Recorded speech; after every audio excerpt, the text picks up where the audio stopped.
तो आज हम पढ़ेंगे विदेशी यात्रियों से मिलने वाली प्रमुख जानकारी के बारे में। पहला जिसमें कि है यूनानी रोमन लेखक।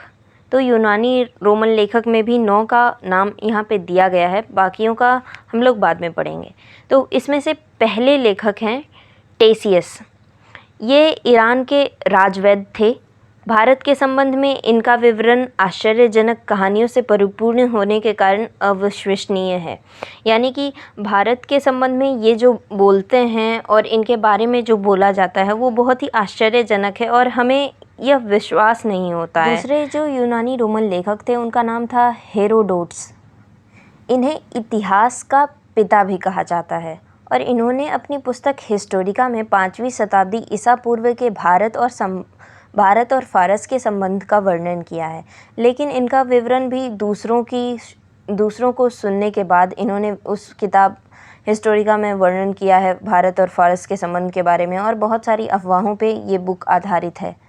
सिकंदर के साथ आने वाले लेखकों में निरियाकस, ओनेसिक्रिटस तथा आस्ट्रोबुलस के विवरण अधिक प्रामाणिक एवं विश्वसनीय हैं।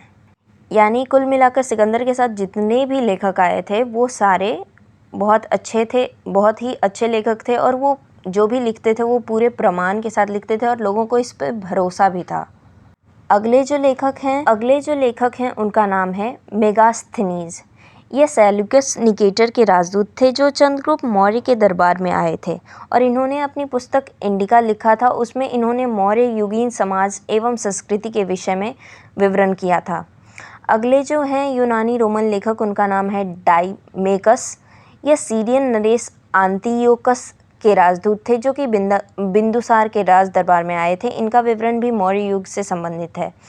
डायोनीसियस जो हैं वो अगले लेखक हैं यूनानी रोमन लेखक, और ये जो थे वो मिस्र नरेश टॉलमी फिलेडेल्फस का राजदूत थे जो कि अशोक के राज दरबार में आए थे।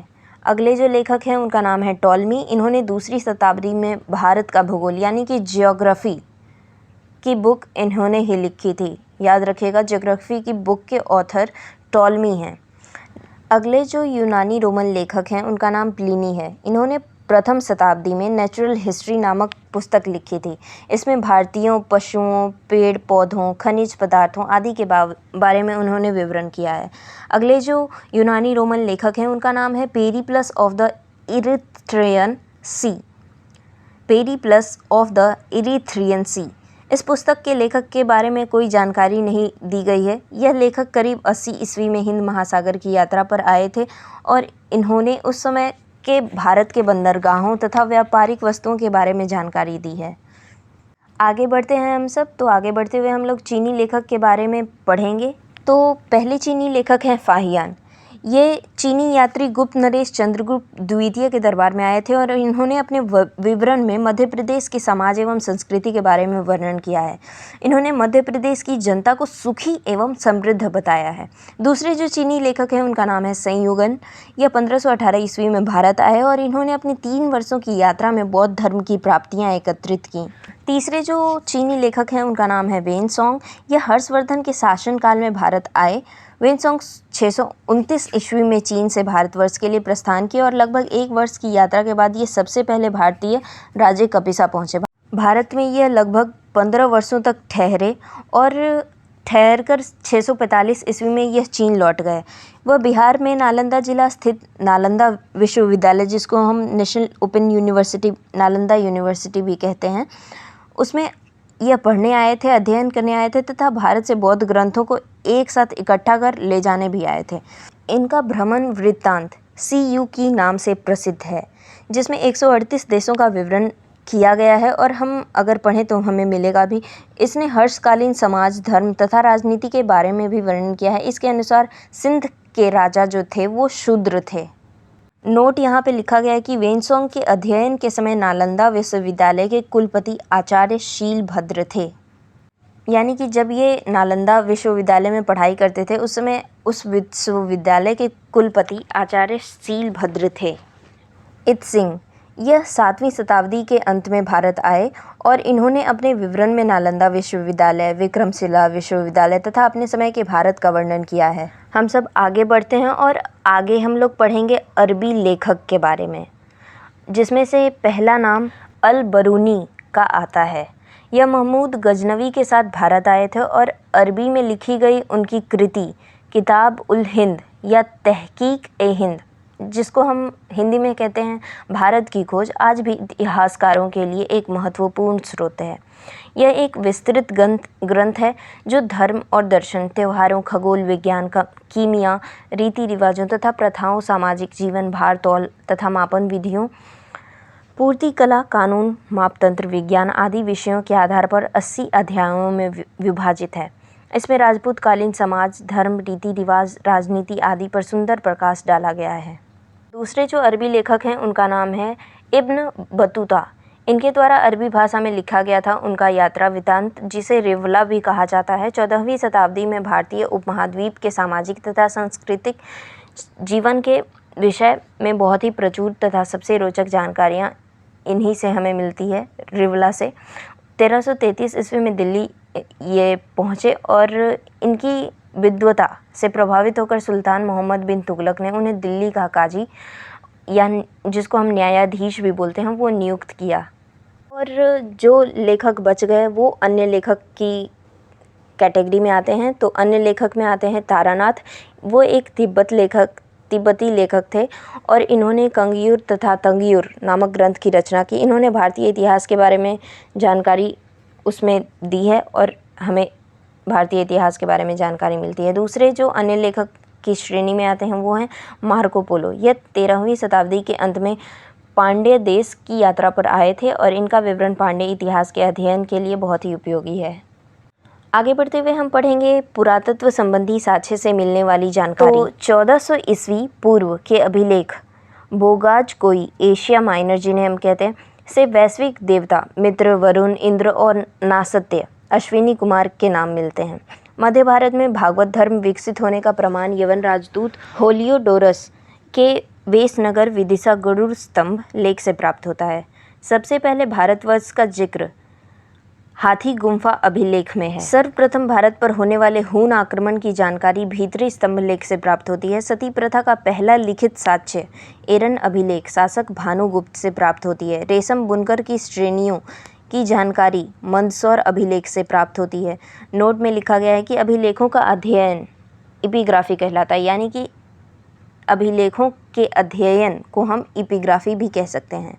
ठीक है, नेक्स्ट आगे बढ़ते हुए हम लोग चलते हैं। कश्मीरी नवपाषाणिक पुरास्थल बुर्ज गढ़तावास गड्ढा घर का साक्ष्य मिलता है। इसमें उतरने के लिए सीढ़ियाँ भी बनी होती थी। प्राचीनतम यानी कि पुराने सिक्कों को हम आहत सिक्के भी कहते हैं और कहा जाता था। इसी को साहित्य में काशार्पण भी कहा गया है। सबसे पहले सिक्कों पर लेख लिखने का कार्य यवन शासकों का था और उन्होंने ही यह कार्य किया था कि सिक्कों पर वो लेख लिखते थे और उन्होंने स्टार्ट किया था। समुद्रगुप्त की वीणा बजाती हुई मुद्रा वाले सिक्के से उनके संगीत प्रेमी होने का प्रमाण मिलता है हमें। आर्कीमेड्यूस जो कि पुद्दुचेरी के निकट है, वहाँ से रोमन सिक्के प्राप्त हुए थे। नोट में क्या लिखा है? सबसे पहले भारत के संबंध बर्मा, मलाया, कंबोडिया और जावा से स्थापित हुए।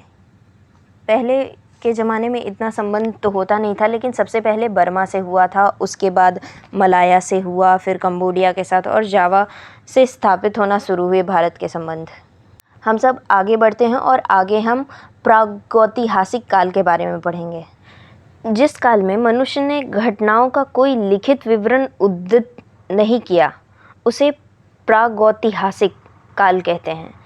यानी कि इस काल में मनुष्यों ने लिख के किसी भी विवरण का लिखित विवरण उद्धृत नहीं किया, यानी कि लिखा नहीं किसी भी इंसिडेंट को, किसी भी ऐतिहासिक घटना को।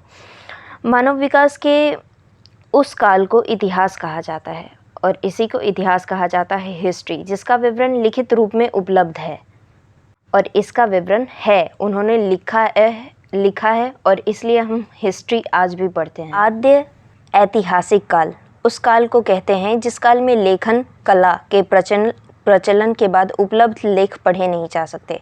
ज्ञानी मानव, जिसको हम होमो सैपियंस इंग्लिश में बोलते हैं, उनका प्रवेश इस धरती पर आज से लगभग 30 या 40 हज़ार वर्ष पहले हुआ। पूर्व पाषाण युग के मानव की जीविका का मुख्य आधार था शिकार, यानी कि वो शिकार करते थे, जानवरों को, पशुओं को मारकर खाते थे। आग का आविष्कार पुरा पाषाण काल में एवं पहिए का आविष्कार नव पाषाण काल में हुआ। मनुष्य में स्थायी निवास की प्रवृत्ति, यानी कि परमानेंट लिविंग का जो प्रवृत्ति था, जो रहने सहने का तरीका था परमानेंटली किसी भी एक जगह पे ठहर कर, वो नव पाषाण काल में उत्पन्न हुई उनके अंदर, तथा उसने सबसे पहले कुत्तों को अपना पालतू जानवर बनाया। मनुष्य ने सबसे पहले जिस धातु का प्रयोग किया उस धातु का नाम है तांबा, यानी कि मेटल, कॉपर मेटल का उन्होंने सबसे पहले यूज़ किया था, तथा उसके द्वारा बनाया जाने वाला प्रथम औजार, फर्स्ट इंस्ट्रूमेंट, फर्स्ट मेटल के साथ जो बनाया गया था वो था एक्स कुल्हाड़ी। कृषि का आविष्कार नव पाषाण काल में हुआ। प्रागैतिहासिक अन्न उत्पादक स्थल मेहरगढ़ पश्चिमी बलूचिस्तान में अवस्थित है। किसी कृषि के लिए अपनाई गई सबसे प्राचीन फसल और एवं सबसे पहली फसल जो थी वो गेहूं और जौ थी। कृषि का प्रथम उदाहरण मेहरगढ़ से प्राप्त हुआ। कोल्डी हवा का संबंध चावल के प्राचीनतम साक्ष्य से है। पल्लावरम नामक स्थान पर प्रथम भारतीय पुरापाषाण कलाकृति की खोज हुई थी। भारत में सबसे पहले प्रस्तर युग के अधिकांश औजार स्फटिक पत्थर से बने हुए थे। रॉबर्ट ब्रूस हुड वो पहले इंसान थे जिन्होंने 1863 ईस्वी में भारत में पुरापाषाण कालीन औजारों की खोज की। भारत का सबसे प्राचीन नगर मोहनजोदारो था, सिंधी भाषा में, जिसका अर्थ है मृतकों का टीला। असम का श्वेत भ्रू गिबन भारत में पाया जाने वाला एकमात्र मानव भाव कपि है।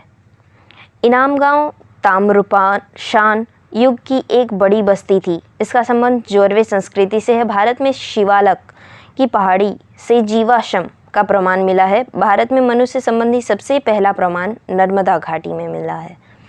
नोट में क्या है, भारतीय नागरिक सेवा के अधिकारी रिजले प्रथम व्यक्ति थे जिन्होंने प्रथम बार वैज्ञानिक आधार पर भारत की जनसंख्या का प्रजातीय विभेदीकरण किया। अगर हम आगे बढ़ें तो इसके आगे हम लोग सिंधु सभ्यता के बारे में पढ़ेंगे, लेकिन वो नेक्स्ट वीडियो अपलोड हो जाएगा, तब तक आप लोग वेट कर सकते हैं।